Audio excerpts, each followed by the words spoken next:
સમાચાર સુરેન્દ્રનગરમાંથી કે જ્યાં કૃષિ પ્રધાન રાઘવજી પટેલની કારનો અકસ્માત સર્જાયો હોવાની વિગત છે।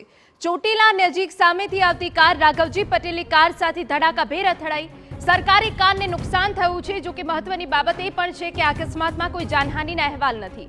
અકસ્માતે પગલે સ્થાનિક પોલીસ ઘટના સ્થળે દોડી ગઈ। જાનહાનિ ન સર્જાતા પોલીસે પ્રધાનને કાફલાને રવાના કર્યો હોવાની વિગત છે।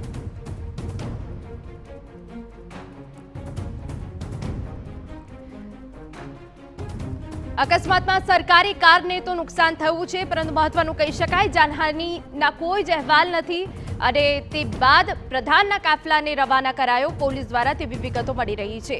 ચોટીલા નજીક સામેથી આવતી કાર રાઘવજી પટેલની કાર સાથે ધડાકાભેર અથડાઈ, જેમાં સરકારી કારને તો નુકસાન પહોંચ્યું છે, પરંતુ આ અકસ્માતમાં કોઈ જાનહાનિના અહેવાલ નથી।